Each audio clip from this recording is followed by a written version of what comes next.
We are less than 3 weeks away from Election Day, and the race is a tight one here in Florida.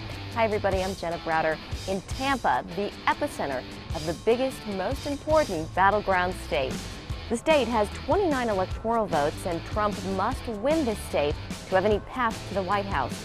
David Brody and I are here on the ground with both the Trump and the Clinton camps, both hard at work, though it does seem the Trump camp is more energized with Trump being the change candidate.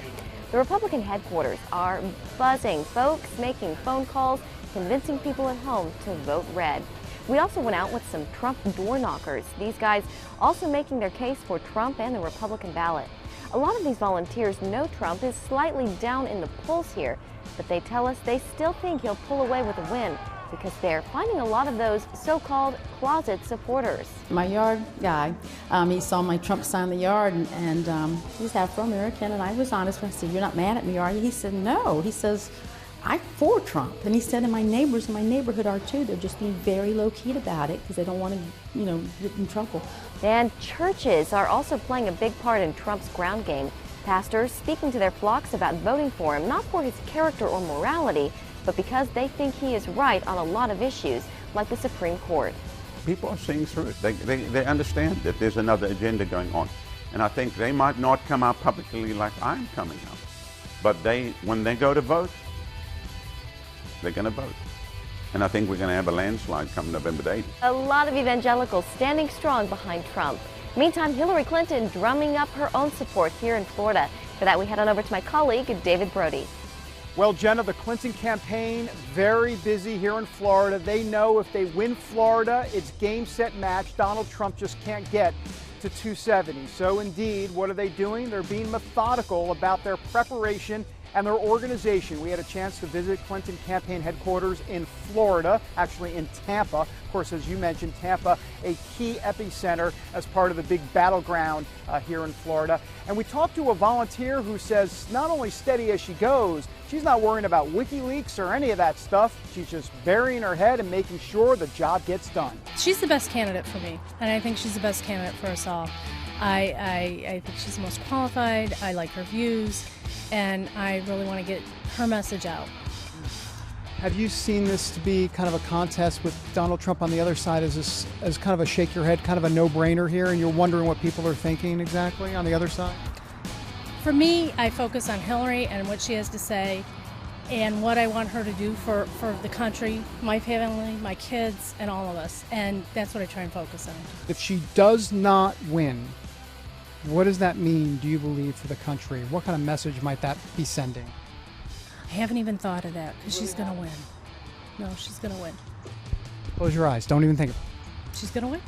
While we were down here in Tampa, Florida, we also had the chance to visit a phone bank. This wasn't your traditional phone bank. This was actually in someone's home.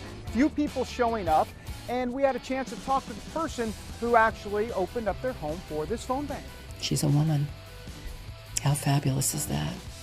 It's about time. About time. She's a smart woman.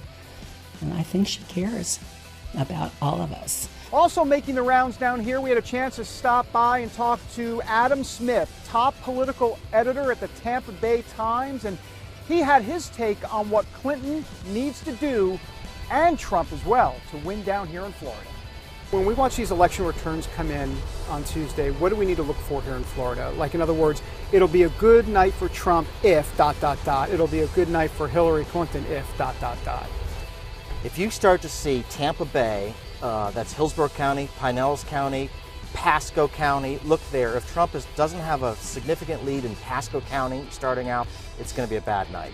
If it's and if he's crushing her in Pasco County, then it's going to be a good night. Interesting. And then it's Florida, so you also can look for somebody to botch it up and us to be waiting all night long for the results to come in. And that's where I say the word Chad, right? Pasco County, explain that county then a little bit. Why is that county crucial? What's going on with Pasco County is northern Tampa Bay, and it's a lot of older retirees, working class, blue collar, white voters, a lot from the Northeast, a fair amount from the Midwest. But these are really, there are some districts there where I've spent a lot of time that Obama won comfortably. and there's been some polling for legislative candidates where Trump is doing really well. Well, it is pretty simple for the Clinton campaign. They need to get out the turnout in Miami-Dade County. That's south of here. That's the Miami area, obviously. Many Hispanics, big Cuban population down there. Barack Obama did very well down there. Hillary Clinton not expected to do as well, but it is a very, very important element in her campaign strategy down here in Florida. Now, as for the central I-4 corridor, Tampa to Cocoa Beach and into Daytona Beach on the other side of Florida, this is that independent kind of middle ground. No one's quite sure exactly who it's going to go for. In 2004 and 2000, it went for George W. Bush. 2008, 2012, this state went for Barack Obama. And then, of course, you've got the northern part of Florida. That is more red meat territory, if you will, for Donald Trump, so he's got to run up the numbers there. Florida, Florida, Florida. Doesn't it always come down to Florida? I think this year is going to be no exception. David Brody here in Tampa, Florida.